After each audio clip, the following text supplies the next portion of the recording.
Bom dia, bom dia, bom dia! Vamos seguir esse papo sobre persuasão. Persuasão, marketing, vendas. Vamos seguir nessa terça-feira. Hoje é terça-feira. E eu vou estar contigo para a gente falar sobre persuasão. Ó, aqui, agora sim. Então, estamos no Instagram e no LinkedIn, transmitindo ao vivo, depois eu ponho nos outros canais. Lembrando que a gente tem um grupo de liderança em marketing ali no WhatsApp, onde eu coloco os links das transmissões e deixo aberto para durante o dia nós debatermos e construirmos a respeito das temáticas, das ideias, dos insights, dos seus cases, né, para que a gente possa construir aí uma jornada de líderes. Então, gente, ontem a gente começou uma conversa interessante sobre a explosão de gatilhos que o inbound proporciona. E a gente falou um pouquinho, inclusive, da evolução, para onde está indo todo esse trabalho de inbound. E a gente brinca, eu escuto muito as pessoas brincando. Inbound, é muita técnica, muita ferramenta, né? E, na verdade, o marketing é algo muito simples, é relacionamento com o cliente. Só que o que a gente faz, na verdade, é tentar botar dentro de uma receitinha de bolo, como eu digo sempre, para você conseguir operar na prática, ter alguns insights, algumas ferramentas que os grandes fazem, que você pode fazer também, você pode ter também, né? Então, a gente trabalha aqui esses conceitos de gigantes, o óbvio dos grandes líderes, para você toda semana pegar aqueles insights, fazer aquela reunião de pauta consigo mesmo, aquela reunião de pauta com a sua equipe, enfim, e ter aquele momento na sua agenda. Hoje eu vou tratar de marketing. E o que eu vou trabalhar essa semana na perspectiva de marketing? Marketing é sim gerar conteúdo. Quando a gente está disposto a fazer marketing, a gente se torna um fabricador de conteúdo, tá? Nós nos tornamos uma fábrica de conteúdo e conhecimento para quê? Para ajudar o povo, a sociedade, a comunidade, através do nosso propósito de valor. Lembra que quando a gente faz um plano de negócios, esse pilar é muito importante de ser analisado, a proposta de valor corporativa. E associado ao que gera a partir dessa proposta de valor, um slogan forte, uma missão que eu vou divulgar, uma visão, um valor, as minhas regras mercadológicas, tudo isso faz com que o cliente me aceite, se atraia até mim ou não. Mas, no entanto, eu quero atrair aqueles clientes que realmente estejam compatíveis com o meu cenário, com a minha essência enquanto marca, enquanto equipe. Então é super importante a gente trabalhar esses conceitos de marketing para poder se relacionar com o cliente, mostrar quem somos e atrair clientes que estão dispostos a pagar o que somos. E nessa oportunidade de relacionamento, mostrar o nosso valor. É aí que a gente mostra o nosso valor, tá? Então esses princípios, então eu resumo o que eu vou trazer de ontem para a gente resumir e iniciar e avançar hoje, falando de inbound, marketing, vendas. Bom dia, Val, bom dia, saudades tuas. Tanto o inbound, então resumo, tanto o inbound marketing quanto o inbound sales, eles oferecem uma abordagem mais centrada no cliente. E isso cada vez cresce mais e aparece na evolução do marketing 1.0, 1.2, 1.3, 1.0, 2.2, 3.3, 4.0, 5.0, 6.0. Esse relacionamento ele vai ganhando estruturas, plataformas, estratégias que passam do inbound e agora está chegando no omnichannel, que é um olhar sobre: eu não sou uma empresa que imito para todo mundo, mas eu sou uma empresa que olha para o cliente de uma forma individual. A gente precisa todas as empresas estarem nesse nível avançado? Não. Bom dia!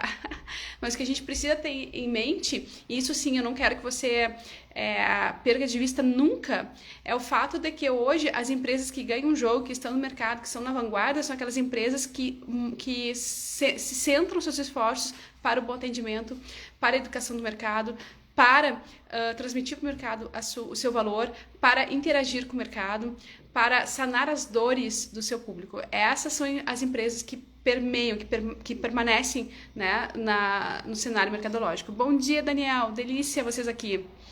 Então, quais são os princípios que o inbound faz realmente vender? A gente sabe, conforme estudos, fora a questão dos depoimentos de grandes CEOs que utilizam estratégias de inbound para se relacionar com o mercado, existem depoimentos muito eficazes em relação aos resultados que o inbound traz.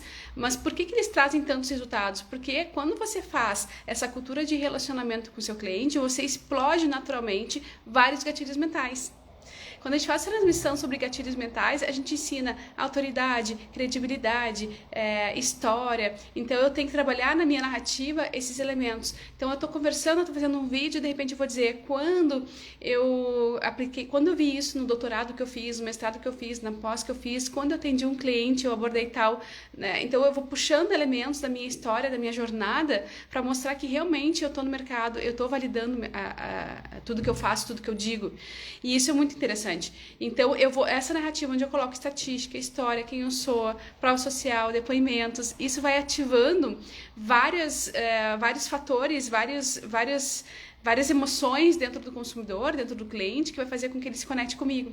E horas, Aline, mas em que momento que eu faço isso? Lembra que quando a gente trabalhou a jornada do cliente, a gente falou no meio de funil, onde é o momento que eu me relaciono, eu tenho que me relacionar com o meu cliente. Anota isso, eu tenho que me relacionar com o meu cliente. E essa relação, ela vai para todo sempre, especialmente naquele ciclo de vendas. Às vezes eu posso levar 3 horas para fazer uma venda com o cliente, às vezes eu posso levar 3 meses, às vezes eu posso levar 3 anos, dependendo do segmento que eu trabalho, dependendo do que eu vendo, dependendo do high ticket que eu tenho ou não. Então, o que acontece? Esse período de relacionamento é ainda mais essencial que nesse momento você trabalhe jornadas de relacionamento com o cliente. Agora, quando eu estou trabalhando com múltiplas pessoas, milhares de pessoas, eu não vou fazer isso de uma forma manual, é impossível. Quando a gente entra no cenário digital, a gente está pensando em se comunicar com milhares de pessoas. E é por isso que eu tenho que ter essas ferramentas. E aí, essa narrativa, né, é justamente nessa narrativa que nós chamamos de meio de funil, que é o momento onde as pessoas entendem quais são suas crenças, quais são seus rituais. Eu tenho, por exemplo, o ritual de entrar aqui todos os dias às 7h07. Então, o mercado, e eu já estou fazendo isso desde novembro, mais ou menos, do ano passado. Então, as pessoas, já vai fechar 4 meses. Então, as pessoas já estão começando a ficar acostumadas e doutrinadas a um ritual meu. Isso faz com que eu vá ganhando uma certa autoridade e crescendo a minha pirâmide de autoridade. Agora, você imagina se eu fizer isso durante um ano. Então, e depois, eu posso acelerar. Hoje eu faço de uma forma orgânica para meus clientes, eu posso acelerar, eu posso, daqui em um determinado momento, decidir botar num anúncio pago e chamar novas pessoas para esse jogo, né? Então eu estou criando autoridade, mas de repente eu posso explodir essa autoridade quando eu me sentir pronta, preparada, ou quando a minha agenda abrir, né? Coisas nessa linha. Então eu vou utilizar esse recurso da comunicação assertiva para mostrar minhas crenças. Isso não deixa ser, isso aqui que eu estou fazendo não deixa de ser uma estratégia de embalde, é uma estratégia de relacionamento, né? Só que eu estou fazendo em massa. Agora eu posso avançar, eu posso fazer de uma forma personalizada também, entendendo, por exemplo, quem está aqui na minha transmissão, quem é estudante, entendendo quem é gestor, entendendo quem é potencial cliente que nunca ouviu falar nisso, mas está gostando do assunto e daqui a pouco está decidindo trabalhar com marketing, entendendo quem só tá, quem só quer aprender a se relacionar com a sua agência. Eu posso aos poucos ir lançando iscas, que a gente chama, para que eu possa entender quais são os públicos e segmentar eles, colocando eles em cada sala. Se você tem determinado interesse por determinado produto, clica aqui, te cadastra, eu vou te mandar mais material. Pronto, coloquei numa lista específica, né? Então eu posso aprimorar isso aí, tá? E isso traz muito resultado num período de 6 meses, de 3 a 6 meses. Quem trabalha em balde marketing aumenta 50% as chances de vendas quando eu tenho comercial ativo. Quando eu tenho comercial ativo. O que significa isso? Que quando eu faço embalde marketing, eu fico na lembrança do meu consumidor.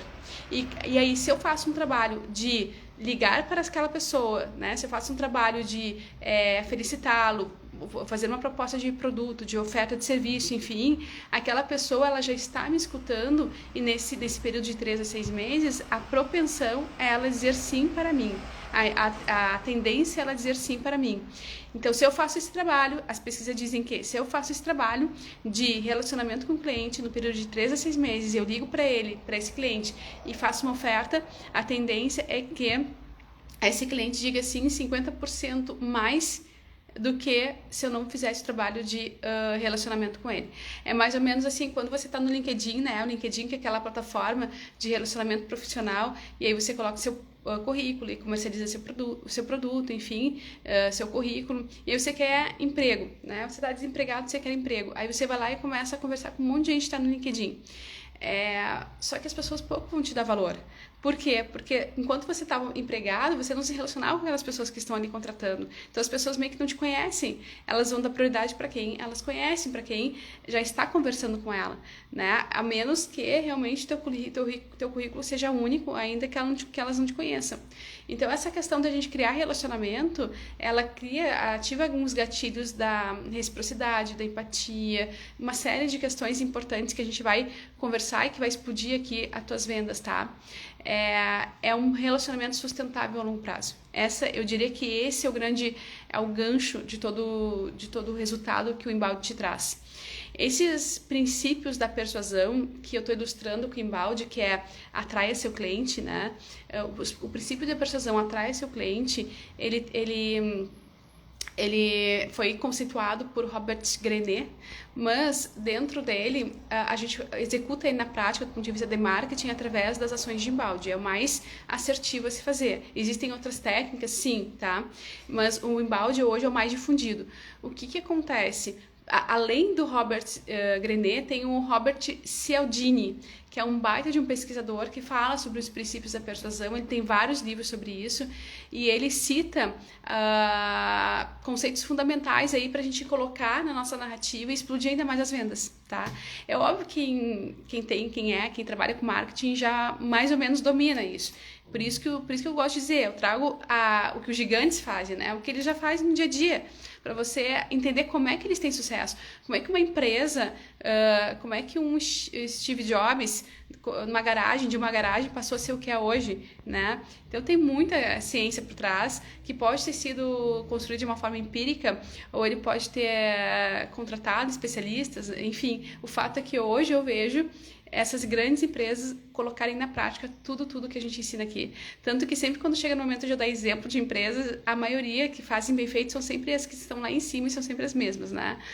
Netflix, Nestlé, Volks, uma série, né, de empresas aí que ganharam uma ascensão mercadológica colocando esses princípios. Então, os princípios da persuasão, especialmente do Robert Cialdini, tá, que a gente vai tratar aqui, porque os princípios da persuasão do Robert Cialdini, eles são mais práticos, tá?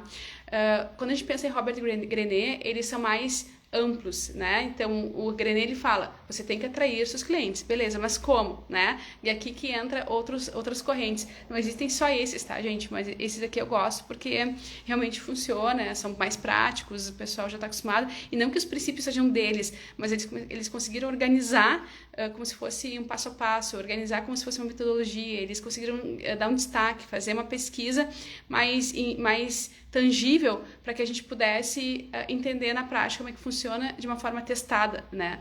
Então, não é que eles inventaram isso, mas eles criaram uma narrativa para a gente entender melhor como é que funcionam esses conceitos, por isso que eu trago eles, tá? E cito eles.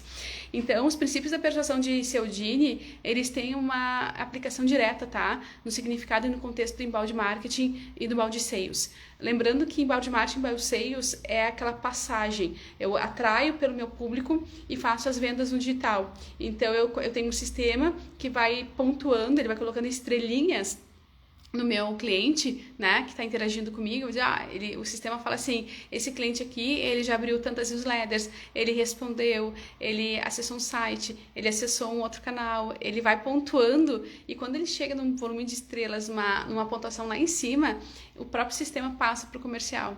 Isso é fantástico, isso é tão lindo, é tudo automatizado, tá? Essa passagem a gente chama de inbound sales, ele faz um filtro. Existe hoje no mercado profissionais que fazem esse trabalho também de uma forma manual, que é o profissional de inbound sales, e ganha muito bem, tá? Porque o que acontece? Você tem que pensar como se fosse uma fila. Quando você tem um time de vendas, a hora técnica desse time é escassa. Então, o time ele sempre tem que dar prioridade para quem está mais pronto para venda. Porque esse está mais pronto para venda, se você não ligar rápido, ele vai com certeza ligar para outro. Os outros clientes que estão mais indecisos, o marketing continua nutrindo e se relacionando até ele ficar ao ponto de maturação para passar via inbound sales para o vendedor, né? Então, é como se fosse uma organização da fila para a gente não otimizar o tempo, otimizar o processo, otimizar a produção, otimizar as vendas, otimizar, né? Ter mais eficácia nos resultados. E isso faz todo sentido, na prática funciona. Então, essa transição a gente chama de inbound sales e tudo acontece em nível digital com ou sem um operador ajudando, de uma forma híbrida, que é o que a maioria das pessoas utiliza, né? Então, eles oferecem insights valiosos, esses autores, para que a gente possa entender como influenciar o comportamento de compra. Quando a gente pensa em inbound, a gente está pensando no funil de vendas, em toda a jornada do comprador. E a gente olha ponto a ponto dessa jornada, tá? Ele tem cunho em base científica, sim, tá? Os princípios da persuasão que o inbound utiliza e trabalha, eles são baseados em décadas de pesquisas e estudos comportamentais, gente. O que torna todo o processo de gatilhos mentais, enfim, com alta credibilidade do mercado e confiança, né? Por isso que as grandes empresas investem muito nessas estratégias, tá? E na aplicação, do ponto de vista de aplicação prática, eles oferecem diretrizes de configurações mesmo, tá? E penso, então hoje a gente tem inteligência artificial, por exemplo, você faz uma copy lá, e aí você pode botar abrir um chat GPT e dizer assim, olha só, chat GPT, eu escrevi isso, porque eu quero divulgar isso, né? O que você acha? Né? Tem algo a contribuir? Tem. Aí ele vai lá e reescreve de uma forma mais vendável. E aí depois no final você acrescenta. Ok, será que você poderia incluir um gatilho de autoridade, um gatilho de persuasão? Aí ela vai te perguntar, que gatilho de autoridade você gostaria de incluir? Eu tenho tantos anos de trabalho, tantos anos de experiência nessa área, eu já atendi tantos clientes, como é que a gente encaixa isso no texto de uma forma que não fique arrogante? Aí ela te reescreve. Então hoje a gente tem tecnologia para tudo, tá? Há uns anos atrás a gente não tinha tanta essa tecnologia à nossa disposição, então nós tínhamos profissionais que a gente chama de copistas, que são os copies, que fazem as copies, e uma copy impressionante, como quando você faz um anúncio pago, dependendo da copy, você vende muito mais ou menos. Para você ter uma ideia da diferença da persuasão quando você coloca gatilhos, quando você coloca essas estratégias no meio do texto, tá? E quando você fala também. Então, por exemplo, no anúncio em vídeo, os primeiros 15 segundos de um vídeo, os primeiros 15 segundos, eles são cruciais para fazer a venda ou não. E se eu for estudar ainda mais e me aprimorar ainda mais, são os primeiros 6 segundos que fazem a diferença do jogo. Então eu tenho que muito bem dominar esses gatilhos, né, para poder vender. E a gente tem profissionais que fazem copy que chegam a ganhar em 20 mil por mês, tá? Tamanha é a habilidade deles de desenvolverem textos com gatilhos mentais. Mas você pode aprender, porque não é nada demais, tá? Não é nada demais. Então, citar esses princípios da persuasão desses autores, ela nos aprofunda a fazer do limão uma limonada, porque eu já vi empresas que têm estratégias de inbound, têm essas aplicações, ou seja, elas pensam como é que uma empresa executa a estratégia na prática, pensando nas trilhas de relacionamento com o cliente.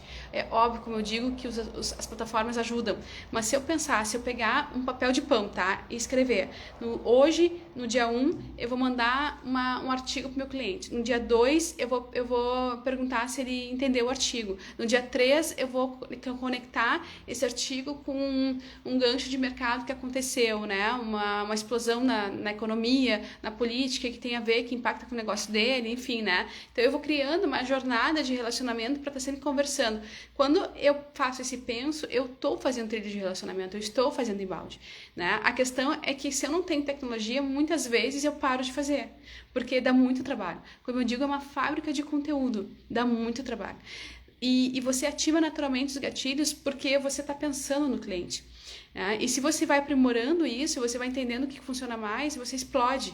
Então a questão, o segredo aqui é você ter, como eu sempre digo, é você ter periodicidade e constância no relacionamento, né? E é tão lindo quando a gente percebe que relacionamento é tudo na nossa vida e também para as empresas. Isso aqui fica claro, como que relacionamento faz diferença nas nossas vidas e nas nossas empresas. Aline, eu não gosto de me relacionar com ninguém. Tenta aprender, tenta se desenvolver, né? A gente tá aqui para se desenvolver todos os dias. Tenta aprender a se desenvolver, se relacionar com as pessoas. Porque nós estamos aqui nessa terra para aprendermos a nos relacionarmos com as pessoas. E quando a gente pensa em estratégias empresariais, mais ainda, tá? Porque isso me traz venda, traz meu ganha-pão e eu preciso, né? Então, sempre com muita humildade, tá? O que acontece? A gente consegue compreender melhor à medida que a gente vai pensando no cliente e vai criando essas trilhas de relacionamento, a gente vai compreendendo melhor como ajudar o cliente a chamar a atenção dele. O que acontece quando eu domino todos os gatilhos, mas eu não sou verdadeiro, eu chamo a atenção, mas eu não consigo manter. Né? Então a ideia é você usar a persuasão não de uma forma maléfica, mas de uma forma a atrair o teu cliente para depois ajudá-lo. Né? Porque ele pode até comprar uma vez de ti, mas se ele percebe que tudo é fake news, ele não volta, ele não faz a recompra, que é o que a gente quer. Né? Ele não sai falando bem, ele não se torna um evangelizador da sua marca, né? Então as coisas passam a ficar difíceis aí, tá? Então é isso, tá? A gente vai construindo essas persuasões, esses gatilhos mentais. Por isso que eu tô narrando muito e tô falando muito essa semana sobre gatilhos mentais, tá? Para você entender como coloca na prática. Vamos lá, eu quero te mostrar, eu tô aqui olhando minha cola para não deixar passar nenhum ponto importante para você, tá? Enquanto que um autor, então, ele fala das linhas gerais de persuasão, o outro coloca na prática. Então, do ponto de vista técnico aqui, eu quero te dizer o seguinte, você tem uma estratégia geral que é de negócio. Eu quero vender 20% mais, tá? Então, eu quero eu quero fazer um teste de incluir técnicas de persuasão na minha narrativa para ver se eu consigo esse resultado. Legal, então você vai chamar seu marketing, a sua agência, a sua equipe e vai pensar como que a gente pode criar estratégia de relacionamento com o cliente da qual eu possa incluir gatilhos mentais, que tipo de orçamento a gente tem, que ferramenta a gente vai usar, né? Então eu preciso que você faça esse penso para começar a construir uma estratégia tática. Depois tu vai pegar esse penso e vai levar para o operacional, para o teu dia a dia. Bem, para que eu possa construir uma narrativa, eu tenho que gerar tantos artigos por dia, eu tenho que fazer tantos vídeos, e nesses operacionais é que entra então a estratégia mais pontual sobre os gatilhos. Aqui eu vou falar da minha autoridade, aqui eu vou falar de clientes que eu já atendi, aqui eu vou dar exemplos, e esses gatilhos a gente coloca no dia a dia, tá? Então você tem ali a estratégia geral e tática, que é, eu preciso persuadir, eu preciso atrair de uma forma mais fácil meu cliente para persuadir o mercado. Legal, né? Isso é a teoria do Robert Greene. Agora, entre tantas outras que a gente já está falando aqui ao longo do processo, tá? Deus já faz mais de uma semana que eu estou falando das teorias dele através do livro que eu me inspirei, que foi As 48 Leis do Poder, tá? Nesse livro, você tem estratégias táticas que cumprem o objetivo geral. O objetivo geral é vender mais. Então, quando a gente pensa em marketing, você tem ali as ferramentas, as leis da persuasão que o Robert Greene nos traz. Bem, agora eu tenho que botar para operação. E agora eu vou botar os gatilhos práticos, tá?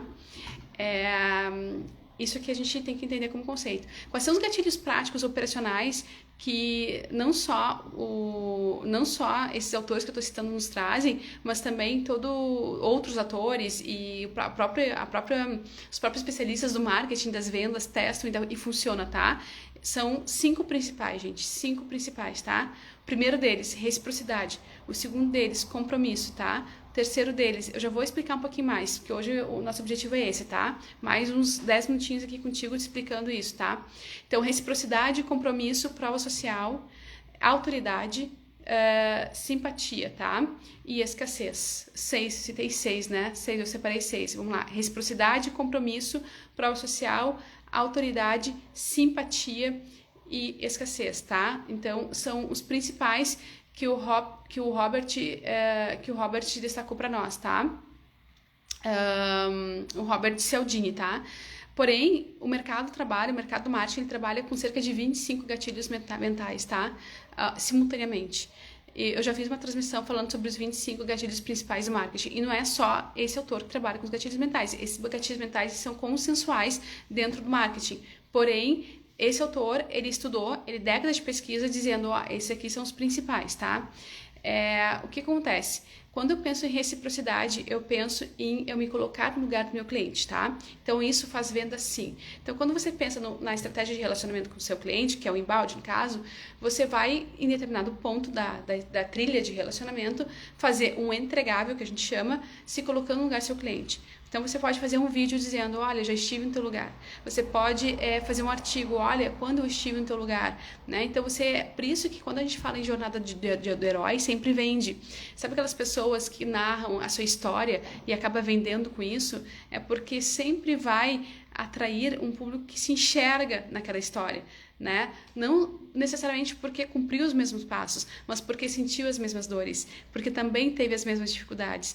Então, por exemplo, eu nasci pobre numa favela, eu era excluído da sociedade, hoje eu sou milionário, né? Opa, eu também me sinto excluído, eu também tenho as minhas dificuldades, né? Deixa eu aprender contigo. Isso é a jornada do herói. Bom dia, bom dia! Ó o Thiago aqui da Vila Bira com a gente. Gente, sensacional esse lugar. Mas enfim, a gente vai na sequência aí falar mais, tá? O que acontece? Segue aí e curte, curte, faz o ócio criativo lá. O ócio criativo é importante. Eu já fiz uma transmissão sobre o ócio criativo, tá? O quanto que o ócio criativo é importante para os negócios. Mas voltando aqui, tá? No gatilho da reciprocidade. Então eu tô lá pensando na trilha de relacionamento do meu cliente e eu quero ativar o gatilho da reciprocidade, que de acordo com alguns autores é um dos principais, tá? Eu vou dizer, olha, eu já estive em teu lugar, eu já passei pelo que tu passa, eu já passei pela tua dor. Por isso, de novo, que a jornada do herói sempre tem um potencial, um gancho de explosão nas vendas. Porque além de contar uma história, a história faz com que as pessoas imaginem, e a imaginação é algo muito importante na narrativa de marketing, ativar a imaginação do nosso cliente, tanto que eu costumo dizer que a Bíblia é o livro mais vendido porque ele é narrado em histórias.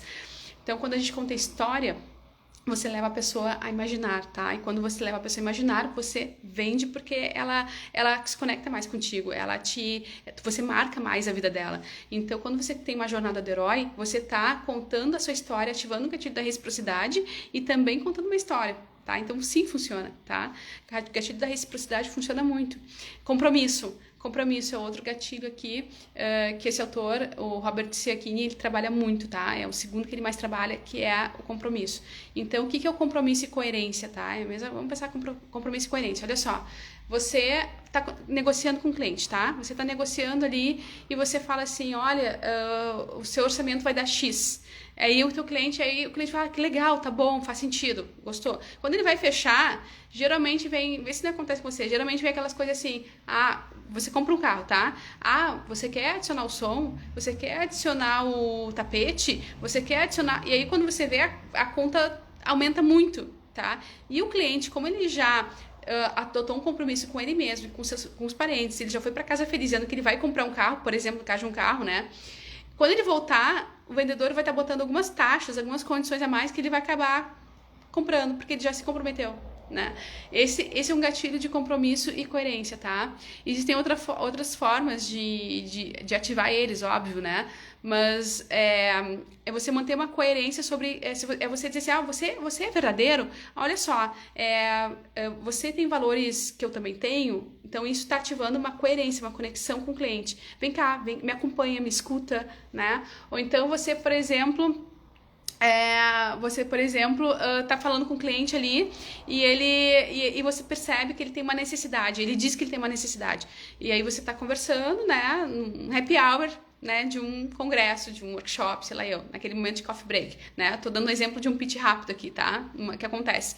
Você tá conversando com uma pessoa e a pessoa fala, eu tenho uma dor, eu tenho uma necessidade. Depois que ela falou que ela tem uma dor, que ela tem uma necessidade, você identifica que você pode ajudar ela de alguma forma, você fala, olha só, para essa dor, você quer sanar essa dor, eu tenho como te ajudar. Quando você fala isso, você está ativando o gatilho do compromisso e da coerência. Se ela falou que tem, eu posso te ajudar, não tem por que ela não comprar de mim, né? Por isso que aqui, na maioria das vezes, as pessoas ficam com vergonha, né? Elas não dizem que ela não tem dinheiro, elas não dizem o que elas mentiram, né? Então, às vezes, elas dão uma objeção ali que nem é verdadeira, porque elas tentam, né, não falar a verdade porque elas estão sendo incongruentes, né, com a coerência delas. Mas quando você pega um cliente que é coerente, dificilmente, se você faz um bom pitch de venda, dificilmente ele não vende, tá? Então a escutativa é muito importante. E quando você monta essa trilha de relacionamento, você conhecer o seu cliente é muito importante. Porque geralmente você já sabe a dor que o seu cliente tem. Geralmente você já sabe a dor que o seu cliente tem. Então, por exemplo, você é uma floricultura, tá? E aí é Dia das Mães. Vamos supor que é pandemia, um cenário de pandemia. A gente tem uma dor que é conseguir um presente e entregar para uma mãe, né? E se você tem... Essa dor é uma dor coletiva, você não precisa ser muito expert, né? Só que se você tem um sistema, você já faz o trabalho de embalde, você já sabe, já consegue filtrar as mulheres que são mães, por exemplo, porque o trabalho de embalde para te criar trilhas personalizadas é super plausível que você ative esses filtros, né? E aí você filtra lá, as as mulheres aqui desse grupo são mães e eu vou mandar uma mensagem, aliás, são filhas, né? São filhas e aqui eu vou ativar a congruência social. Vou dizer, olha, eu sei que tu tá em casa, eu sei que tu quer presentear tua mãe e eu tenho uma opção para ti, eu resolvo agora isso para ti. Pronto. A probabilidade de venda, os índices de vendas aumentam muito. Então, é o gatilho do compromisso, da coerência. E o gatilho da prova social, que aqui, eu gosto muito do gatilho de autoridade, que não aparece aqui, tá? Vem por outras correntes, outros atores e outras pesquisas. Mas, de acordo com essa pesquisa que a gente está falando aqui, a prova social, ela é o terceiro gatilho mais importante, tá? Prova social, que é depoimento. O mercado vê que você tem movimento, o mercado vê que faz sentido o que você está falando, o mercado vê que tem pessoas te comprando, né? Sabe aquele restaurante que você entra, que está lotado, e você deu preferência para ele porque o do lado está vazio? Isso é prova social, tá? Isso além de ativar o gatilho do efeito manada, que nem eu digo, né? Mas isso é prova social. É o mercado validando onde uma pessoa vai, o ser humano tende a ir junto. Por quê? Porque o ser humano, ele tem intrínseco dentro dele a questão da proteção, da autoproteção. Então, é natural, inconscientemente, esse jogo acontece dentro de nós e a gente não sabe. Por isso a gente chama gatilho mental. Se tem um monte de pessoas validando, comprando um determinado produto, falando bem de determinada pessoa, a tendência é eu aceitar aquela pessoa de uma forma muito mais rápida, porque eu não vou querer me colocar em risco. Meu sentido de proteção vai fazer com que eu escolha aquela pessoa e não a outra. Por mais que eu tenha gostado da outra, se aquela pessoa que eu estou vendo, que eu estou enxergando, tem mais aceitação pública, tem mais validação pública de mercado, isso é prova social. Eu vou querer comprar mais dela porque eu vou me sentir mais seguro e confiante com ela. Lembra que segurança e confiança é algo que potencializa muito as vendas. Por isso a gente fala no rapport, né? A importância de entender técnicas de rapport. Não, ele colocou aqui, ó, o quarto, tá? Ele colocou como autoridade. Eu subiria a autoridade, tá? Mas quem sou eu, né? Ao lado de décadas de pesquisa do Robert Cialdini. Então, autoridade, tá? As pessoas têm uma tendência a obedecer. Lembra que eu comecei, semana passada, eu fiz uma transmissão sobre uma lei macro do livro As 48 Leis do Poder. A gente falou sobre não ofusque o mestre, né? Eu tenho um título aí sobre isso. Não ofusque o mestre. Não ofusque o mestre. E Robert Greene, outro autor chama Robert, e o Robert Greene, ele fala que não ofuscar o mestre, para ele é a primeira lei, tá? É você respeitar uma autoridade, e para mim, por isso, como eu trabalho com assessoria de imprensa, anos, eu sei a importância desse gatilho, tá? Então, assim, as pessoas que têm autoridade, elas são automaticamente respeitadas. Se você vai numa clínica e passa alguém de jaleco branco, você sabe que é o doutor, você vai se portar de frente, né? Se um policial para do seu lado, numa sinaleira, você vai automaticamente pensar, será que eu tô com cinto? Você vai, né, se impostar melhor. Então essas coisas são naturais, ativa o nosso cérebro emotivo, tá? Não é nem um límbico, aquele eu quero comer, eu tô com fome, eu vou comer. Não é nem um racional aquele que negocia, é o emocional, ele vai direto no emocional. Então esses gatilhos vão direto no emocional. A gente responde naturalmente a esses estímulos, tá? Então quando eu tenho uma pessoa que fala, tem poder de técnica, poder de oratória, né? Faz aí um marketing com prioridade e constância, conversa com o seu mercado, dá atenção para ele e junta todos esses conceitos, ele vai construindo, que a gente está conversando aqui, ele vai construindo a pirâmide de autoridade dele. Então ele começa como professor, ele vai subindo, o professor já é uma autoridade. Então se ele dá aula todos os dias, se ele abre uma live todos os dias, ele vai criando uma pirâmide de autoridade. Então eu posso nem ter muita audiência, tá? Aqui esse horário, mas o que eu tenho de clientes antigos que estão me chamando é incrível, porque a gente começa a fazer com periodicidade e constância, a gente começa a ser enxergado pelo público como professor. E aí eu vou continuar fazendo isso, daqui a pouco eu sou referência e sou ícone, né? E eu vou crescendo a minha pirâmide de autoridade. Ora, o que acontece quando eu tenho autoridade? Se eu publico livros, se eu faço palestras, se eu faço assessoria de imprensa, tudo isso faz crescer a minha pirâmide de autoridade. Um trabalho de assessoria de imprensa não é o que eu estou falando, é a imprensa que está me validando, está me entrevistando. Percebe? Isso, nossa, o microfone na mão, um podcast, o microfone é um arquétipo da autoridade, é um símbolo da autoridade. Lembra que existem símbolos também, né, que ativam tudo isso que a gente fala, né, que pode nos ajudar. Então, uma gravata, né, um terno, Isso tudo ativa inconscientemente o gatilho de autoridade do nosso cliente. E dependendo do que a gente faça, se eu trabalho com dinheiro, se eu trabalho com finanças, se eu trabalho com leis, é extremamente importante eu ativar, eu ter esse arquétipo dentro de mim. Claro que dependendo do negócio não precisa tanto, tá? Mas quanto mais autoridade eu sou, quanto mais eu apareço com posicionamento de autoridade, mais eu vou ativar esses gatilhos de autoridade no meu cliente. E quando eu ativo o gatilho de autoridade, o que eu ganho? A gente fez aí várias transmissões só sobre isso, né? Lá na semana passada. Eu ganho vendas fácil. Eu posso aumentar meu ticket, eu aumento o meu valor. Então, é a diferença entre vender fazendo um esforço gigante e vender como uma pluma, tá? Então, pra mim é essencial, tá? Simpatia, tá? Você pode até vender uma vez, mas se você não tem simpatia com o seu mercado, o cliente não volta, tá? Ontem eu peguei um Uber, gente, assim, ó, eu fiquei assim, eu tava, tipo, cara mal-humorado, assim, tipo, não que eu gosto de conversar, eu tava focado no meu trabalho ali, mas eu fiz uma pergunta pro cara, eu acho que até tinha a ver com o trajeto, né? E o cara, um mau humor, eu pensei comigo, ainda bem que já tô chegando e que eu não vou ver essa pessoa nunca mais, entendeu? Porque, nossa, que energia, né? Então assim, claro que nesse caso, aí você pega, por exemplo, um Uber que é super fantástico. Eu tenho no meu contato de Ubers, né, que se eu precisar, eu sei que eu posso chamar direto, de tão legal, simpático que foi, atencioso que foi. Imagina, eu tenho filhos adolescentes, eu tenho um filho de 15 anos. Daqui a pouco eu quero mandar a pessoa para um amigo que eu não posso, uma situação de urgência. Eu vou pegar no meu celular, vou pegar um Uber que eu sei que atende a minha região e que um dia foi simpático comigo. Isso não faz sentido. Eu vou lembrar dessas pessoas, né? Então, a simpatia, ela com certeza faz parte do encantamento. Com certeza faz parte do encantamento. Em qualquer segmento, tá?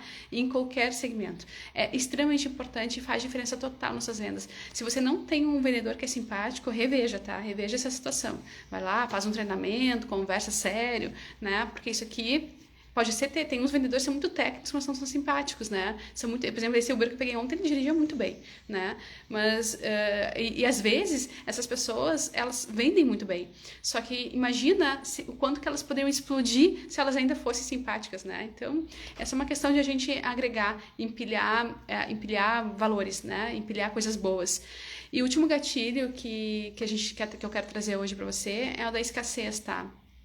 É o da escassez, que você pode colocar na sua narrativa. Então, você está fazendo ali uma trilha de relacionamento, educando o seu mercado, aí eu sempre digo, tá, isso aqui é muito importante. Vai chegar num ponto que você vai ter que fazer uma oferta. Se eu passar todos os dias aqui fazendo transmissões 7/7, você vai entender tudo sobre marketing. E daqui a um ano você vai estar expert em marketing. Só que aí você vai precisar de marketing e você vai contratar uma agência do teu lado. Você não vai me contratar se eu nunca fizer uma oferta, tá? Então, às vezes, a gente está educando o nosso cliente e o cliente precisa. Ele precisa da nossa ajuda do ponto de vista mais prático. Ele precisa que alguém pegue ele pela mãozinha, tá? Ele precisa. Então, às vezes a gente tem vergonha de vender. Só que não, eu preciso em determinados momentos ofertar algo para o meu cliente para ajudá-lo ainda mais, tá? E como é que eu faço isso? E quando eu quero fazer isso de uma forma rápida, ter um caixa rápido, ou seja, ajudar meu cliente ao mesmo tempo fazer um caixa rápido, eu posso perfeitamente usar o gatilho da escassez. Sobretudo para quem trabalha com consultoria, para quem tem uma agenda, para quem tem aí vagas disponíveis, né? Por exemplo, no hotel, né? Eu tenho uma temporada aí, eu tenho um momento, feriado de carnaval, por exemplo, né, que passou agora, feriado de Páscoa, próximo, acredito, né? Eu tenho limitações, eu tenho vagas, né? Limite, estrutura, né? Então eu preciso fazer. Então eu tenho naturalmente o gatilho da escassez que eu posso usar. Olha, faça sua reserva o quanto antes, porque tá acabando aqui, né? As oportunidades. Ontem, a minha querida Sandra Stivel me indicou uma mentoria, né, que só tinha 600 vagas. E eu ratei, gente, ontem foi um dia muito, ela já me passou antes, tá? E aí eu não me inscrevi na hora. E só tinha 600 vagas. Eu pensei, 600 vagas é muito, daqui 1 hora, 2 eu faço. Gente, quando eu fui fazer já não tinha mais. Pensa no que eu chorei. Mas por que fechou rápido? Justamente por esse gatilho da escassez, tá? Então isso funciona, gatilho da escassez sempre funciona, porque o cliente ele sempre vai querer se sentir que conquistou algo, né? Ele não vai querer ficar de fora de algo que é muito bom. Então, quando você faz um bom pitch de venda e coloca gatilho de escassez, a pessoa vai querer participar, não vai querer ficar fora de algo que é muito bom, tá? E essas narrativas, então, você vai colocando dentro da sua estratégia de relacionamento. tá? Então, o que fica hoje, tá? Nós já passamos aqui uns minutinhos, 10 minutinhos. Não, é o café com você que eu adoro, né? É começar o dia com energia falando de marketing, coisa que eu amo e eu me empolgo sempre, né? Mas assim, qual é o que você tem que ficar com o insight de hoje, tá? Você primeiro, tá? Tem que sim ter estratégias de atrair o seu cliente. Esse é o insight de hoje. Tem que, tá? Isso te coloca na vanguarda dos seus concorrentes. Agora, como é que você faz isso? Indico pensar no seu cliente e organizar trilhas de relacionamento com o seu cliente, tá? Então você vai ter clientes lá que gostem mais de determinadas coisas do que de outras. Você vai ter um público mais idoso, você vai ter um público mais adolescente, um público mais jovem, seja o que for, tá? Então eu indico trilhas de relacionamento, que você pode usar plataformas para fazer isso ou não. E nessa trilha de relacionamento você aproveite para mostrar todos os seus valores, todas as suas crenças, toda a sua verdade, todo o seu propósito de ajudar o mercado, o que? Usando a narrativa elementos de gatilhos mentais. Lembrando que hoje o mercado utiliza cerca de 25 gatilhos mentais, mas eu acabei de citar 6 que alguns atores colocam como essenciais, depois de anos e anos de pesquisa em cima desses gatilhos, tá? E é por isso que quem trabalha esse conceito que eu acabei de falar, que nós chamamos de embalde marketing, tem uma explosão de vendas, tá? E o digital, ele ajuda muito a organizar tudo isso. O marketing digital, por isso que eu digo que embalde é o coração do marketing digital, porque marketing digital não é só redes sociais. Redes sociais servem para quê? Você mostrar a sua verdade, amplificar quem você é através de um relacionamento com o seu cliente. É ativar de uma forma mais fácil a experiência com o cliente, que é o marketing 4.0. Nós já estamos no 6.0 e a maioria das empresas ficaram no 4.0. Nós vamos falar sobre essa evolução amanhã mais um pouquinho, tá? Então, te desejo uma excelente terça-feira. Aproveita para pensar, e se você quiser que eu comente seu negócio, não preciso citar nomes, mas traz seus cases que a gente te ajuda aí a construir algumas narrativas e a tornar essa liderança mais forte cada vez mais no marketing. Temos um grupo de WhatsApp para conversar durante o dia, para tirar dúvidas, enfim, né, em cima de todas as ideias que eu trago aqui, tá? Então, até amanhã, faça um bom dia, fique com Deus e prospere. Até amanhã, estou contigo.